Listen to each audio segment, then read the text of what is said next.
Hey, what's going on, guys? My name is Rich. I'm making this video to help you guys out figure out how to get a Korean driver's license. Yesterday, I just got my Korean driver's license right here.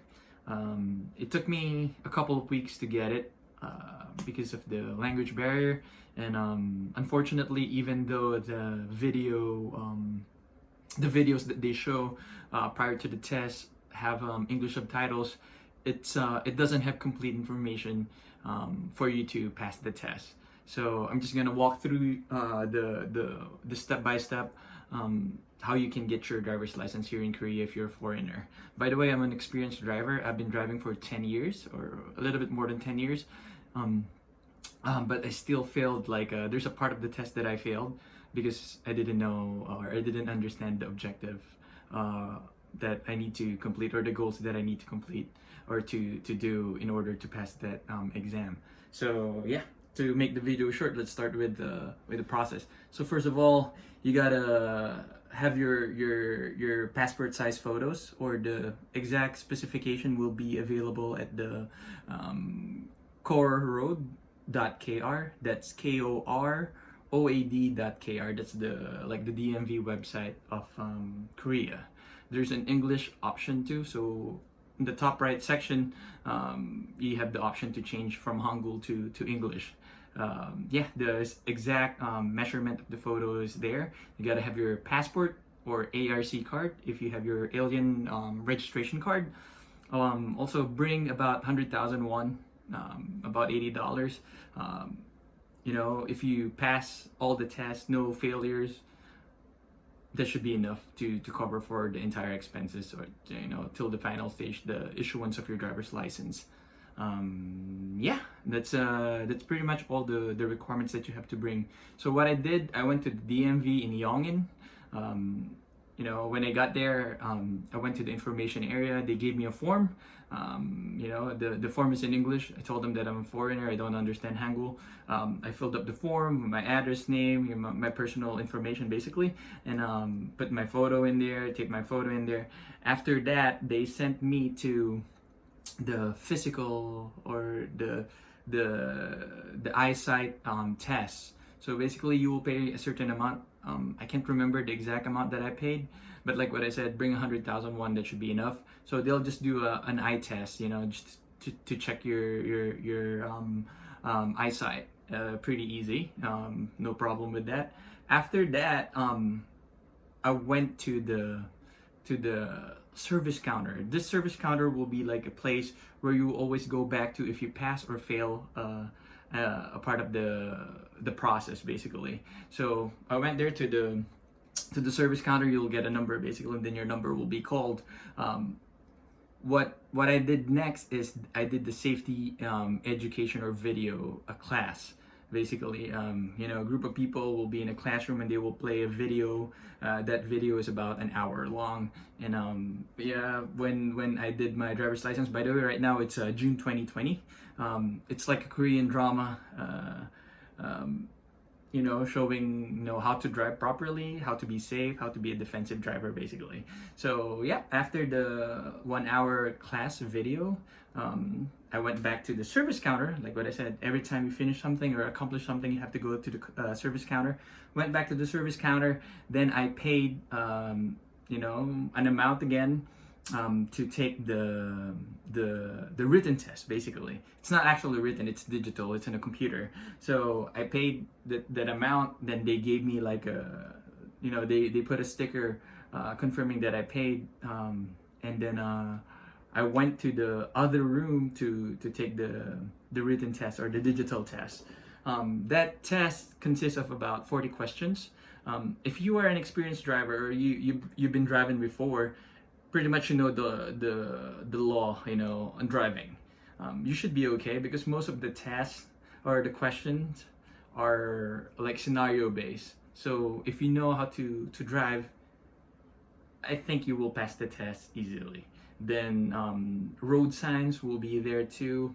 But studying, if you go to the website that I've given earlier, the KORROAD.kr, they have what do you call this, like practice tests, not really practice tests, like information that you can review and read and yeah, for you to be ready for the test. I didn't.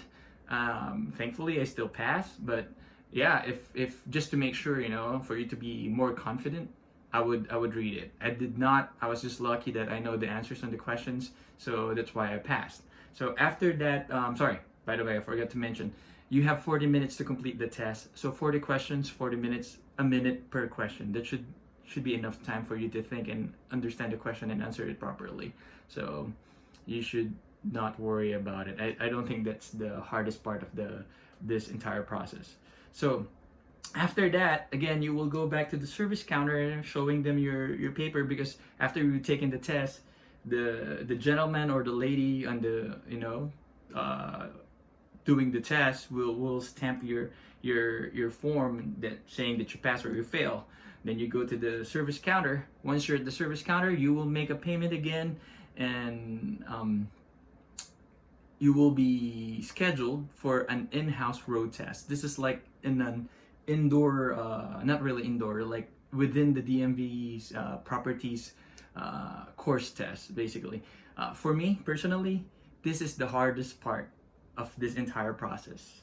I struggled really bad, and I was so frustrated when I've taken this test the first time.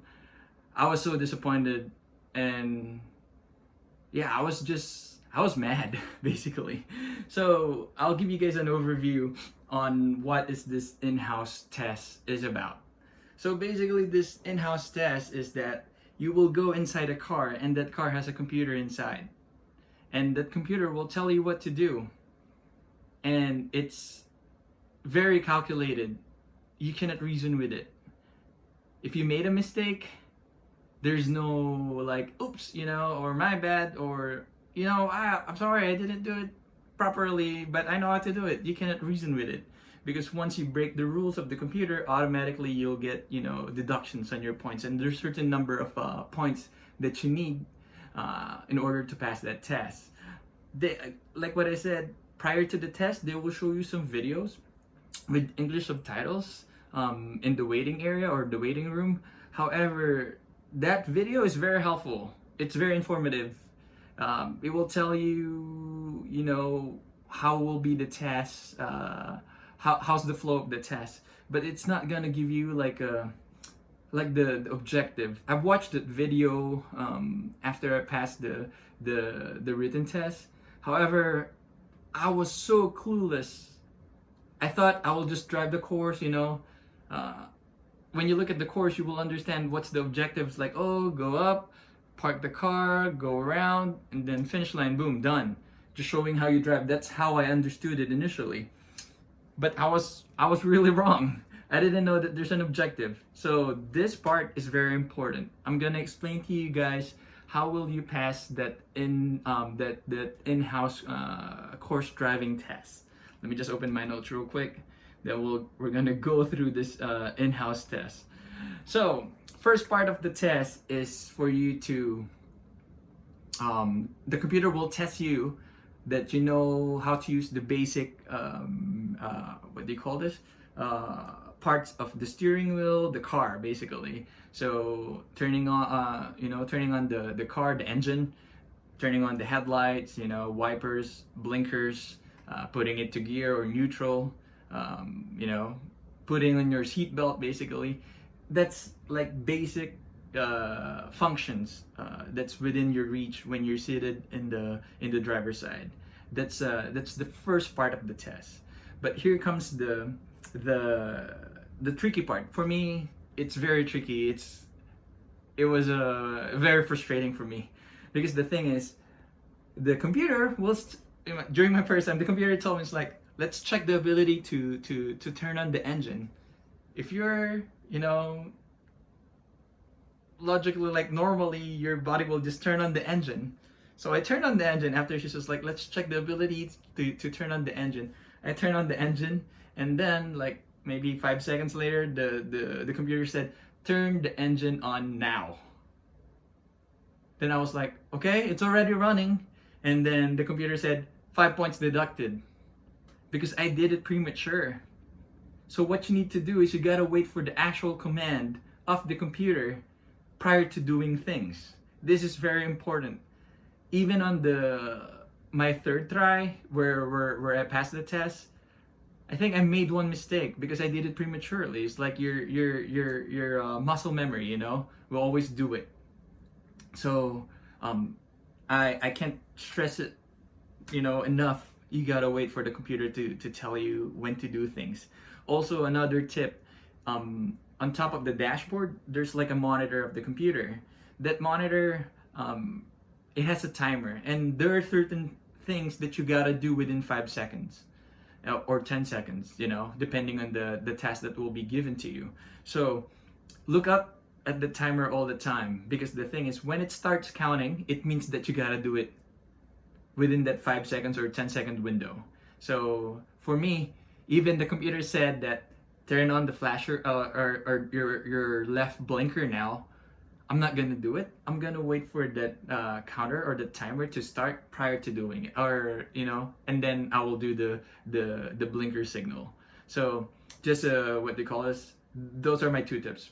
You know, don't do it prematurely. Wait for the counter to start, and then do the command that was given to you. 5 seconds is very long, or 10 seconds is very long for you to complete the task. It's just like, you know, you're gonna move a lever. So it is so safe just to look at the monitor and make sure that the timer started already prior to doing it. So again, you'll be asked to check the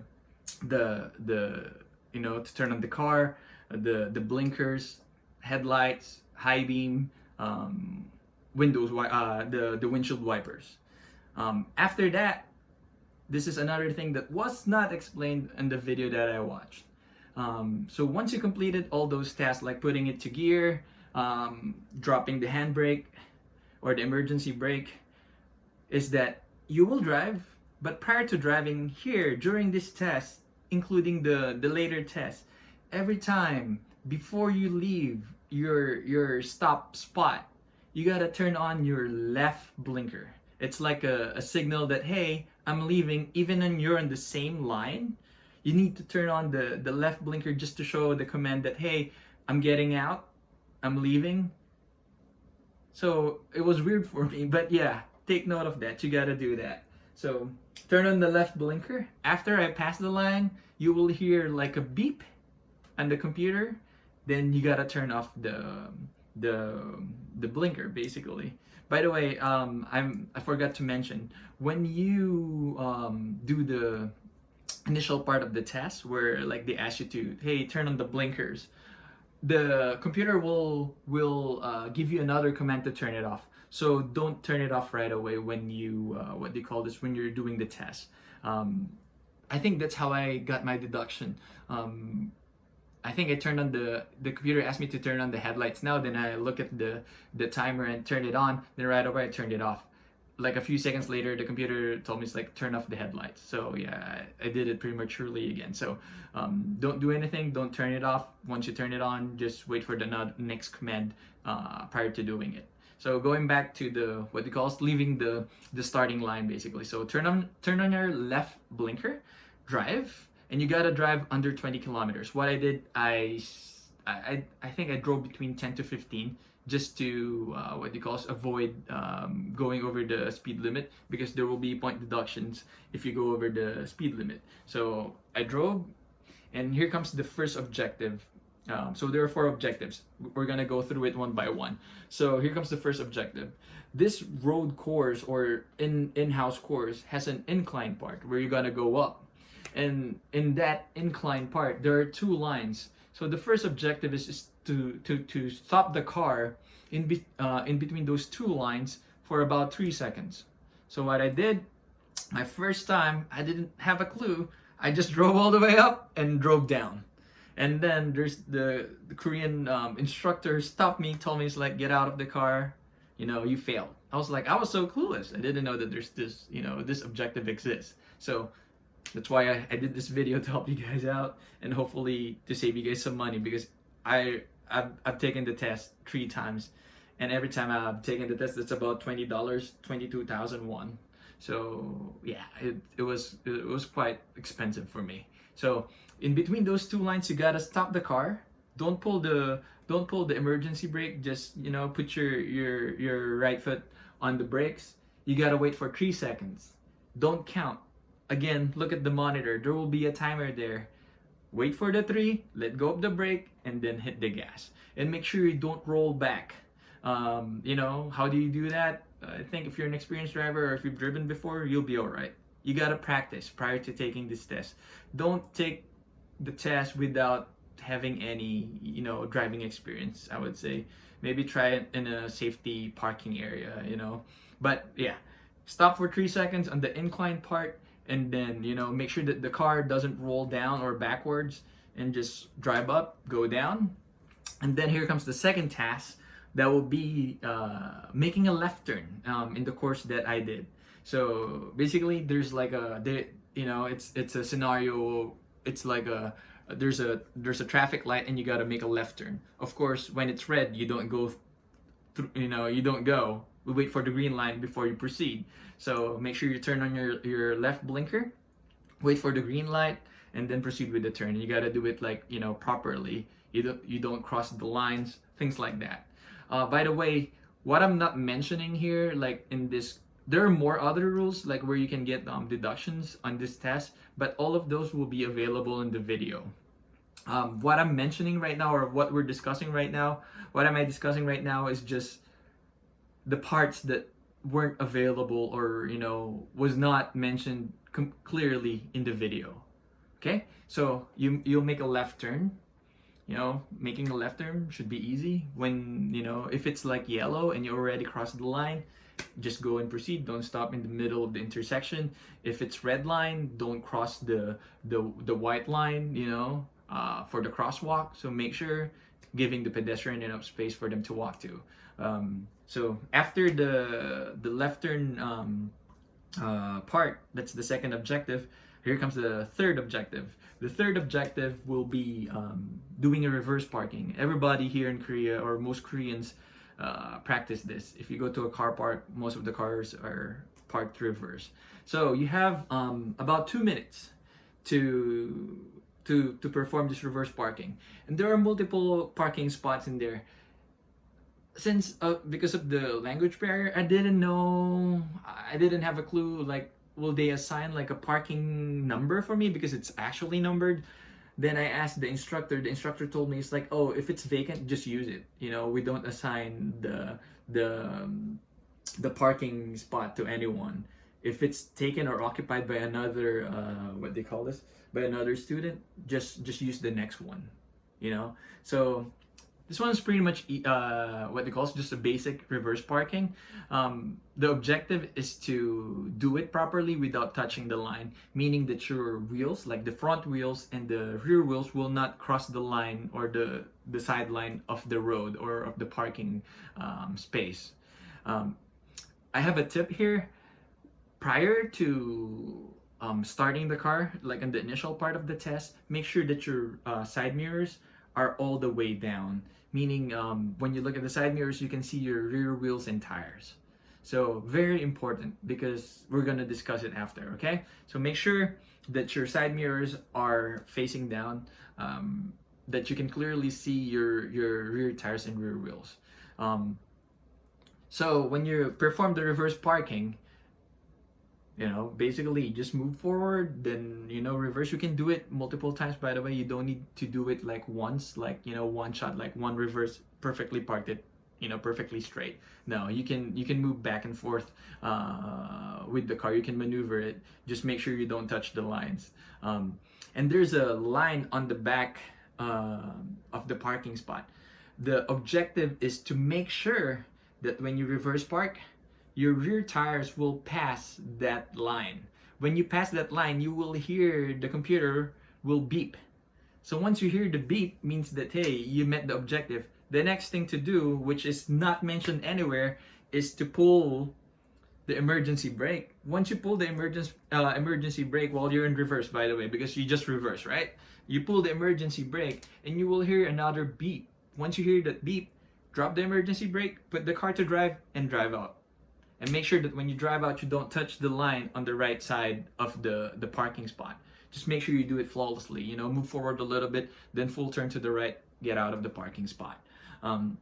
So that's the third objective. initially during my second test, I put it into park because somebody told me that I gotta put it in park. Then, you know, when I failed my second attempt, the instructor told me, it's like, no, just pull the handbrake and you'll be fine. And now, after that, you go around the course, and there will be a section where you need to speed up, or the speeding zone. Um, Here, on my second attempt, I failed the test. I almost passed. I finished the entire course. But I failed the test because I didn't know about this rule on the speeding zone. So, there's a speeding zone. Remember, I told you guys that you gotta keep your speed under 20, right? Because if you go over 20, like, you'll get point deductions. So, there's a speeding zone where the minimum speed is 20. So you gotta go over 20 for like a certain distance. So what I did while I was doing my second attempt, when I saw the under 20, after I passed it, or not really after I passed it, like when I was facing it, I sped up. I think I went like 35 kilometers per hour. And then I saw the next sign, which is the 20 regular 20 speed limit, and then I slowed down. After that, the computer said, you failed. Like, point deducted, you failed the test, and that's the end of the course. After that, it's like, that's the part like where you park the car. I was like, what the F? How did I fail? It's like I was doing so great. And I got out of the car, computer told me, it's like, I failed. Then I asked the instructor, it's like, what did I do wrong? Nobody can answer my question because of the language barrier. And again, I don't blame the Koreans for not, being able to speak English. I'm actually the one who chose to be here in Korea, and it is not their fault that they can't understand me. It was my fault that I am here, and, I should be the one adjusting, not them adjusting to my situation. But again, I just got out of the test. I failed the second try. I went to the information area where, I remember the gentleman that works over there. He knows a little bit of English, so I talked to him, and then he was kind enough to step out of the building, and we went to the in-house course. Then he explained to me how can I, like, what I did wrong. So basically, on the speeding zone, you have 10 meters after the minimum, or the what they call this, the minimum 20 speed limit to speed up. You don't speed up right away when you hit that signal. So that's what I did wrong. It's like right away when I was like, my car was hit the sign, I sped up like real quick. So you gotta pass that sign, and you have 10 meters. You can be like driving 15 kilometers per hour. So after you pass that sign, wait for 10 meters, then speed up. And then probably you have like 20 meters to speed up. All you need to do is to hit like 21. There's a computer that calculates the speed, so the computer knows that you went over 20, and then you pass right away. You will hear a beep. So on my third attempt, I did that. Waited for 10 meters, after, not really 10 meters, like after I passed the sign, like I gave it like maybe 1 or 2 seconds, then I speed up. That's like my 10 meters. And then boom, I hear the beep. Slow down the car a little bit because you gotta be under 20 on the next sign. And then that's like the fourth objective of the test, and I did pass that fourth objective. And now here comes the last part, which is mentioned in the video. Anyways, I'll just mention it here as well. Like at the end of the in-house test, you gotta turn on your right blinker prior to the finish line, and then park the car, turn off the blinker, put the car to park or to neutral, pull the handbrake, take off your seatbelt. Switch off the car, take off your seatbelt, get out of the car, then you can pick your form that you passed. Again, I took this test 3 times. The first time, I didn't know anything about the objective. The second time, I already know the objective. I've watched the video on YouTube. That is very helpful. Thank you for the person who posted that video. It's just, I'm not criticizing or anything. It's very helpful. Like what I said, I'm very thankful. It's just, there's some part of the test that small things that will make you fail that wasn't mentioned in the test. But again, I do appreciate it. It helped me a lot. So yeah, uh, yeah, pick up your form once you pass the test, and then just go out. Go back to the service counter. When you're at the service counter, here comes the what they call is my favorite part. It's the actual road test. They will schedule you for a road test. When I pass my in-house road test, unfortunately, I had to wait about I think about 5 days for the next availability because they were fully booked. When what do you call this? When it's like the earliest next available slot. So I waited for 5 days. Then I studied a little bit. Basic Korean law, driving law, just a refresher. But while studying, I learned about some certain rules on the road test. Like some people might think it's weird, but this is how they do it in Korea. And in order for you to get your driver's license, you gotta follow these rules. Maybe after you get your driver's license, you don't need to follow it. It's up to you. I don't care. For me, my main objective is to get my driver's license, and then of course I will drive defensively and safely, for the sake of others too, and the people that surrounding me. But here are some things that I note of that it might be a little bit different, or to others, but this is how they do it in Korea. Some of it are just like basic rules how to pass this test. Okay, so on the on-road test, things that I must remember. Okay, first of all, this one are all discussed in the video. We're just gonna go through it. There's another video again while you're in the waiting room that they will tell you what to do and what not to do. So first thing, if it's your turn, you gotta check the car, check the wheels. Pretend that you're checking the wheels. Like what I did, I stepped on the wheels just to make sure that it has like the right amount of air in it. It's not deflated, things like that. Made sure that all the doors are closed. It's like, hey, proper safety check basically. The instructor will watch you while you do that, so she will or he will see you that you're doing the test, and that's like one of the objectives. Second thing, when you enter the car, you gotta adjust the seats, adjust the mirror, put on your seatbelt, and make sure that both of your hands are on the steering wheel, not just any part of the steering wheel. Gotta be at the 10 o'clock and at the 1400 or the 2 o'clock. You gotta make sure. I forgot this because I was so nervous when I took the test yesterday. My regular driving instinct, put one hand on the wheel and then the other one is in the what they call this on the handbrakes. So but the instructor was kind enough, she deducted the points. I saw that she did it on the tablet, but she told us like, hey, both hands on the steering wheel. I was like, oh cool, I'm sorry. At least this one is not a computer. You can tell us like, I'm sorry, thanks for reminding me. Just give that nice gesture. So again, make sure that you adjust your seats, adjust the mirrors and the rear mirror. If you don't do that, you get point deduction while taking this test. And then again, 10 o'clock and 2 o'clock on the steering position all the time, unless you're driving manual shifting gear, or adjust putting your car to neutral. That I will explain later in a bit. Okay, the second test is this. Again, remember, if I mentioned on the in-house test that you gotta turn on your left blinker prior to proceeding, you gotta do the same thing here. So while your car is on full stop, right, like on the stopping area, the starting area, sorry, you gotta turn on your left blinker prior to proceeding or driving. So make sure you remember that.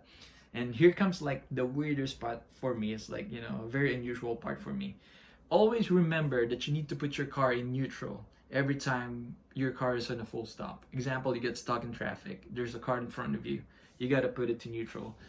Most people, like how I practice driving, I'll just keep it in drive and my right foot on the brakes the entire time. But here in Korea or during the driver's test, every time you're in a full stop, you got to put it to neutral. One up, the next above drive is neutral, just put it up, and then when you see that the traffic will start flowing again, just put it back to drive, both hands on the steering wheel again.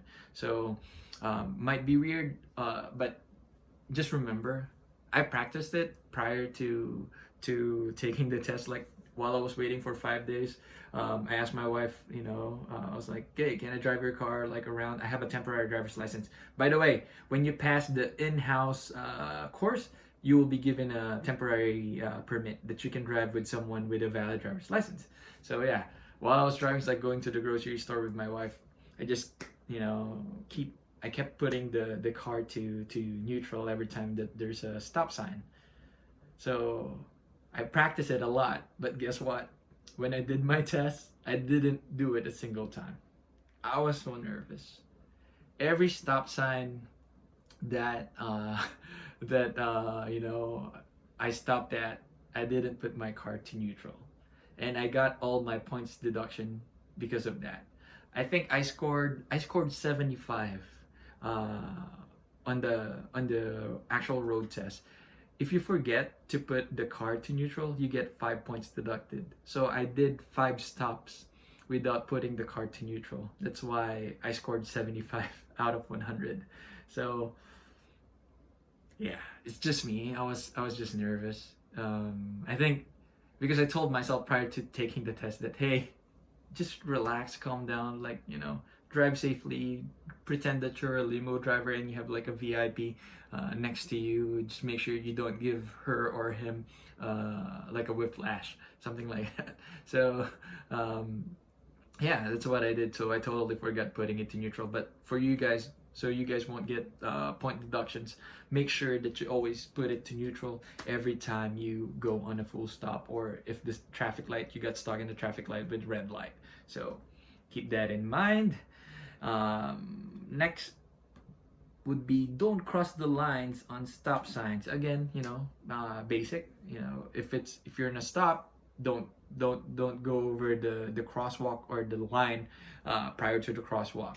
You got to respect the pedestrian. You'll get point deductions there. Now, turning, like switching lanes basically, or passing. You got to turn on your signal lights or your blinkers 30 minutes prior to making the turn, or 30 meters, not minutes, 30 meters prior to making the turn. So doing it in advance. Example, if you're switching lanes, just turn it on. What's 30 meters? I've counted about 3 or 4 or 5 seconds. Then make the left turn or right turn, switch the lanes. To me, that's like my 30 meters. Also, once you're switching or moving to a different lane, don't turn off the blinkers right away. Make sure that your car is fully inside the next lane or the other lane that you went to. If you turn off your blinkers while you're performing the pass or switching of lanes, you will get point deduction. So make sure you remember that your car needs to be fully in the next line, inside the next line, before turning off the turn signals. Okay, and the 30-meter rule prior to making the turn. Of course, maintain safe distance to the next car. I kept like about 2 cars distance, to the car in front of me. I know it's kind of too much, but I just want to play it safe. I don't want to take the risk because I don't want to retake the test again and wait for a few days. By the way, every time you fail the test, like for the in-house test and the on-road test, you gotta wait for about 3 days before you can take the test again. So just FYI.